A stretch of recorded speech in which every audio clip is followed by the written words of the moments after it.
तो प्यारे बच्चे, गुड मॉर्निंग। उम्मीद करता हूँ आप सब अच्छे और स्वस्थ होंगे।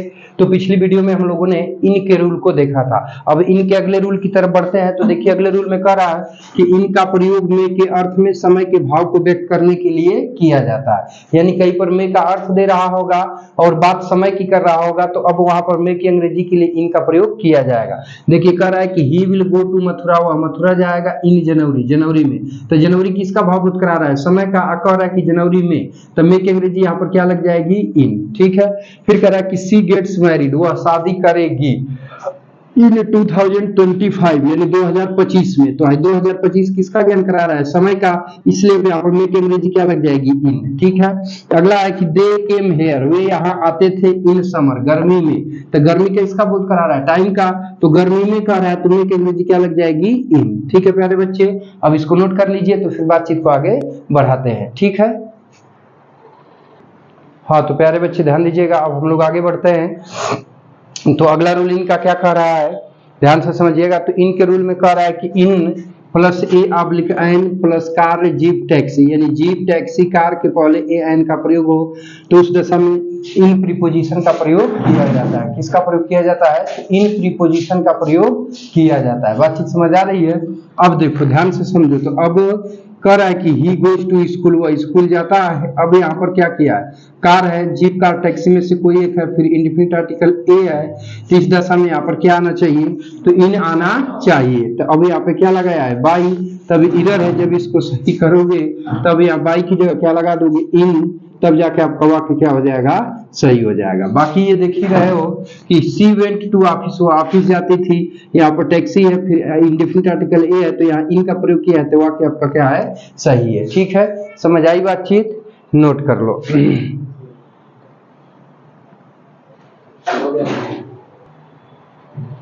हाँ, तो प्यारे बच्चे ध्यान दीजिएगा, अब आगे बढ़ते हैं। तो देखिए, इनके अगले रूल में कह रहा है कि अगर कहीं पर जीप दिया हो, कार दिया हो, टैक्सी दिया हो और उसके पहले पोसेसिव एडजेक्टिव। पोसेसिव एडजेक्टिव का मतलब क्या हुआ? ध्यान से समझिएगा। तो पोसेसिव एडजेक्टिव किसे कहते हैं भाई? तो पोसेसिव एडजेक्टिव का मतलब हुआ प्यारे बच्चे कि जो प्रोनाउन की पोसेसिव केस होती है, जैसे माई हो गया, ठीक है, आवर हो गया, ठीक है, योर हो गया, ठीक है, हिज हो गया, हर हो गया, देयर हो गया, ये सभी हमारे पोसेसिव एडजेक्टिव के अंतर्गत आते हैं। तो कह रहा है कि जीप कार टैक्सी के पहले पोसेसिव एडजेक्टिव दिया हो, तो उस दशा में इनका प्रयोग किया जाता है। जैसे देखिए, कह रहा है कि ही इज सिटिंग, वो बैठा हुआ है बाई हिज कार। तो अभी इरर है, क्यों? क्योंकि कार है, ये पोसेसिव एडजेक्टिव है, तो इस दशा में इसके पहले प्रीपोजिशन क्या नहीं चाहिए? इन। लगाया क्या है? बाई। तो अभी इरर है, जब यहाँ से बाई को हटा देंगे, इसकी जगह हम क्या लगाएंगे? इन। तब जाके हमारा वाक्य क्या होगा? सही होगा। अन्यथा बाकी क्या रहेगा? गलत रहेगा। देखिए, कह रहा है सी गोज टू स्कूल, वह स्कूल जाती है इन हर जीप, अपनी जीप में। तो अब देखिए, ये जीप है, उसके पहले पोसेसिव एडजेक्टिव है, फिर इन प्रीपोजिशन है, तो इसका क्रम सही है। बातचीत समझ में आ रही है? चलिए, ठीक है। तो इस प्रीपोजिशन में बस यही तक। अब आगे बढ़ते हैं हम लोग। तो आगे बढ़ेंगे। हाँ, तो प्यारे बच्चे ध्यान दीजिएगा, अब अगला प्रीपोजिशन है यूज ऑफ इनटू। तो ध्यान से समझिएगा। कह रहा है कि इनटू का प्रयोग में के अर्थ में किसी चीज के भीतर की ओर गति के भाव को व्यक्त करने के लिए किया जाता है। यानी अगर बातचीत में की करेगा, परंतु वहां किसी चीज के भीतर की ओर की गति की बात करेगा, तो वहां पर इनटू प्रीपोजिशन का प्रयोग किया जाएगा। जैसे कह दिया जाए कि चोर मेरे घर में घुसे, तो प्यारे बच्चे बताइएगा कि चोर मेरे घर में घुसे, तो अपने घर से बैठे बैठे नहीं ना घुसे, गति अवस्था में आए तब हमारे घर के अंदर प्रवेश किए। तो अब यहाँ पर में की अंग्रेजी क्या लगेगी? इनटू। कह दिया जाए कि वह नदी में कूदा, तो जब नदी में कूदा तो गति अवस्था में आया तब न कूदा, तो अब यहाँ पर भी में की अंग्रेजी क्या लगेगी? इनटू। ठीक है। तो अब लिखिएगा, जैसे में he jumped, he jumped, he jumped into the river, he jumped into the river. ठीक है प्यारे बच्चे। अगला मान लीजिए, कह दिया जाए कि द थीव्स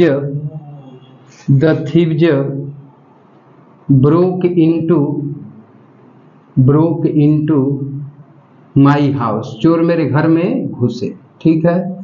तो अब कहने का तात्पर्य यहाँ पे क्या कि बाबू, जब वह नदी में कूदा तो गति अवस्था में आया, तब तो नदी के भीतर प्रवेश किया, तो में की अंग्रेजी क्या लग जाएगी? इनटू।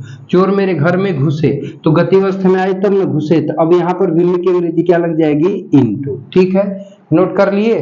हो गया। चलो अब अगले रूल की तरफ चलते हैं, ठीक है, चले ना, नोट हो गया है ना।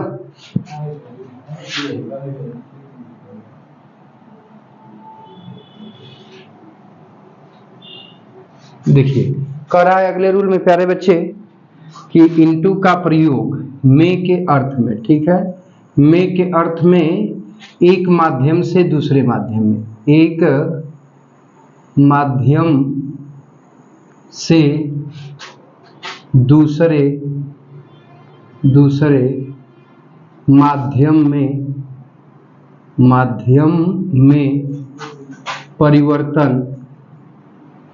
परिवर्तन, एक माध्यम से दूसरे माध्यम में परिवर्तन के भाव को व्यक्त करने के लिए किया जाता है।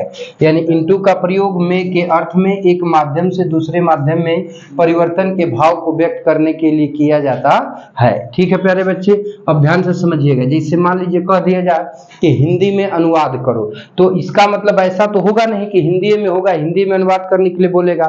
इसका मतलब कि निश्चित रूप से वो किसी दूसरी भाषा में होगा और कह रहा होगा कि हिंदी में अनुवाद करो।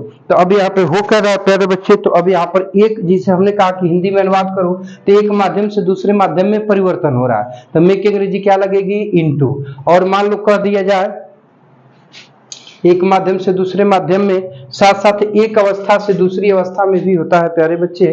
थोड़ा सा यहाँ पे बढ़ा लीजिएगा, अवस्था वाला छूट रहा है। देखिए या एक अवस्था से दूसरी अवस्था, ठीक है प्यारे बच्चे, एक अवस्था से दूसरी अवस्था, ठीक है। ये भी अगर स्थिति आएगी, अवस्था परिवर्तन की भी स्थिति आएगी, तो वहां भी प्रीपोजिशन क्या आएगी? इनटू ही आएगी, ठीक है। ध्यान से समझिएगा। जैसे में देखिए मान लीजिए कह दिया जाए, ध्यान दीजिएगा कि ट्रांसलेट इनटू इंग्लिश, अंग्रेजी में अनुवाद करो, ठीक है। ट्रांसलेट इनटू इंग्लिश, अंग्रेजी में अनुवाद करो। तो अब यहाँ पर एक अवस्था से दूसरी अवस्था में क्या हो रहा है प्यारे बच्चे? परिवर्तन हो रहा है, इसलिए में की अंग्रेजी यहाँ पर क्या लग जाएगी? तो इनटू का प्रयोग कर लिया जाएगा।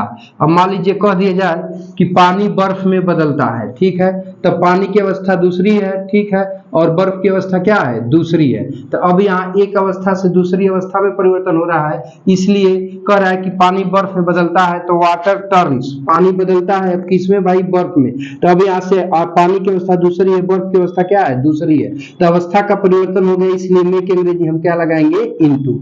मान लीजिए कह दिया जाए कि दूध दही में बदलता है, तो दूध की अवस्था दूसरी है, दही की अवस्था क्या है? दूसरी है। तो अब यहाँ पे अवस्था का परिवर्तन हो रहा है, इसलिए अब यहाँ पर प्यारे बच्चे में की अंग्रेजी क्या लगा ली जाएगी? इनटू, ठीक है। बातचीत को नोट कर लो तो फिर आगे बढ़ाते हैं। हाँ तो प्यारे बच्चे ध्यान दीजिएगा, अब आगे हम लोग बढ़ेंगे। तो अब अगला यूज है यूज ऑफ आन, आन का प्रयोग, ठीक है। तो देखिए कह रहा है कि आन का प्रयोग पर के अर्थ में स्थान स्पर्श के भाव को व्यक्त करने के लिए किया जाता है। यानी कहीं पर का अर्थ दे और बातचीत स्थान स्पर्श करने की करे, तो पर की अंग्रेजी के लिए आन प्रीपोजिशन का प्रयोग किया जाएगा। जैसे कह दिया जाए कि मेज पर दो किताबें हैं, तो जैसे मान लीजिए कि मेज है, दो किताब है, इन दोनों को यहाँ रखेंगे तो बस स्थान को स्पर्श करेगा ना, तो अब यहाँ पर की अंग्रेजी क्या लगाएंगे? आन। मान लीजिए कह दिया जाए कि टीचर कुर्सी पर बैठा हुआ है, तो एक तरह से कुर्सी को टीचर स्पर्श कर रहा है ना, तो यहाँ भी पर की अंग्रेजी लगेगी आन। कह दिया जाए कि वो अपने सिर पर सूटकेस लेकर जा रहा है, बात को समझिएगा। तो जब सूटकेस यानी अटैची है सिर पर रखेगा, तो स्थान को सूटकेस स्पर्श कर रहा है ना, तो अब यहाँ भी पर की अंग्रेजी क्या लगेगी? आन। तो देखिए कह रहा है कि देयर आर टू बुक्स, ध्यान दीजिएगा, देयर आर टू बुक्स, दो किताबें हैं। अब क्या बचा बाबू? कह रहा है कि ऑन द टेबल, मेज पर। तो भाई दो किताब मेज पर है, तो मेज को स्पर्श कर रही है, तो पर की अंग्रेजी क्या लग जाएगी? आन। कह रहा है कि he is carrying a suitcase on his head, वह अपने सिर पर एक सूटकेस लेकर जा रहा है। तो he is carrying a suitcase, वह एक सूटकेस लेकर जा रहा है। अब कहां जा रहा है भाई? तो अपने सिर पर। तो जब सिर पर रखेगा तो स्पर्श करवे करेगा ना, तो पर की अंग्रेजी क्या लगेगी बाबू? तो आन लग जाएगी, ठीक है। नोट कर लो तो फिर बातचीत को आगे बढ़ाते हैं। हाँ तो प्यारे बच्चे ध्यान दीजिएगा, अब आन का देखिए यूज ऑफ आन है, तो आन का अगला रूल क्या है कि आन का प्रयोग को ऑब्लिक पर के अर्थ में समय के भाव को व्यक्त करने के लिए किया जाता है। तो हाई को का अर्थ अधिकांश देगा, हाई पर का सेंस जो है बहुत कम देता है। बात समझ रहे हैं ना। अब जैसे देखिए कह रहा है कि ही विल कम, वह आएगा ऑन मंडे, सोमवार को। तो हाई सोमवार किसका बोध करा रहा है, समय का, और उसके पहले सोमवार को कह रहा है, तो को के अंग्रेजी के लिए किसका प्रयोग करेंगे, आन का। ठीक है। अब कह रहा है कि सी वेंट, वह गई थी ऑन संडे मॉर्निंग, मतलब रविवार की सुबह को। तो अब रविवार की सुबह किसका ज्ञान करा रहा है, टाइम का। अब इसलिए यहाँ पर भी को की अंग्रेजी क्या लग जाएगी, आन। तो इस रूल को याद रखिएगा कि आन का प्रयोग को ऑब्लिक पर के अर्थ में समय के भाव को व्यक्त करने के लिए किया जाता है। ठीक है। हाँ तो प्यारे बच्चे ध्यान दीजिएगा।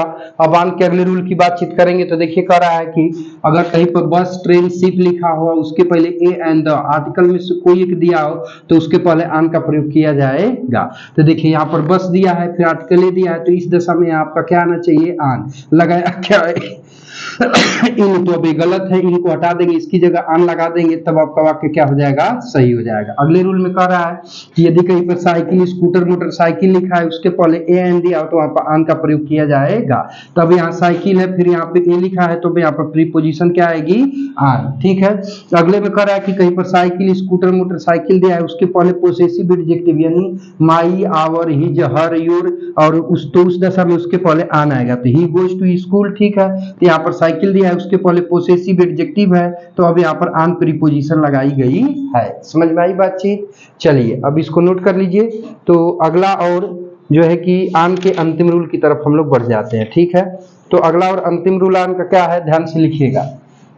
तो देखिए अंतिम रूल है कि आन का प्रयोग, ठीक है, के संबंध में या के विषय में, के अर्थ में किया जाता है। ठीक है। देखिए समझिएगा, यहाँ पर हो गया आपका आन, ठीक है, इसका अर्थ हो गया के विषय, के विषय ऑब्लिक के संबंध, रुके नहीं ना भाई, के संबंध के अर्थ को व्यक्त करने के लिए। ठीक है।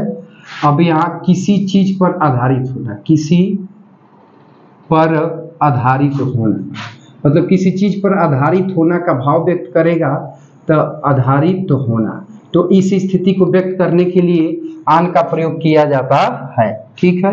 ध्यान से समझिएगा, ध्यान से समझिएगा। ठीक है। अब देखिए प्यारे बच्चे, जैसे कह दिया जाए कि यह किताब महात्मा गांधी के संबंध में है, तो जो किताब महात्मा गांधी के संबंध में, तो किस पर आधारित है, महात्मा गांधी पर। तो हो जाएगा कि this book is on M Gandhi, this book is on M Gandhi, यानी महात्मा गांधी। ठीक है, महात्मा गांधी। तो अब कहने का मतलब है कि अब यहाँ महात्मा गांधी के विषय में है, तो के विषय में, के संबंध में की मीनिंग क्या हो गई, आन। ठीक है प्यारे बच्चे। एक और एग्जाम्पल मान लो कह दिया कि यह किताब अंग्रेजी ग्रामर के विषय में है, तो दिस बुक, ठीक है, इज है। अब क्या बचा, अंग्रेजी ग्रामर के विषय में या संबंध में, तो के विषय में या संबंध में की अंग्रेजी क्या हो गई, आन, और इंग्लिश अंग्रेजी ग्रामर का क्या हो जाएगा, इंग्लिश ग्रामर। ठीक है प्यारे बच्चे, नोट कर लीजिए, तो फिर बातचीत को हम लोग आगे की ओर बढ़ाते हैं। ठीक है। तो के विषय में या के संबंध में की मीनिंग क्या हो गई, आन। ठीक है प्यारे बच्चे, तो अब इसको नोट कर लीजिए। अब इस वीडियो में बस यही तक हम रहने देते हैं, बाकी हम लोग मिलेंगे नेक्स्ट वीडियो में। अगर ये वीडियो अच्छा लगा हो तो चाहो तो लाइक एंड शेयर कर सकते हो, और उसके साथ साथ हमारे चैनल पे यदि आप नए हो तो चैनल को सब्सक्राइब कर लो, ताकि ऐसे इन्फॉर्मेटिव वीडियो आपको मिलती रहे। मिलते हैं नेक्स्ट वीडियो में। टेक केयर, बाय बाय, जय हिंद। और यह वीडियो देखने के लिए आपका बहुत बहुत धन्यवाद।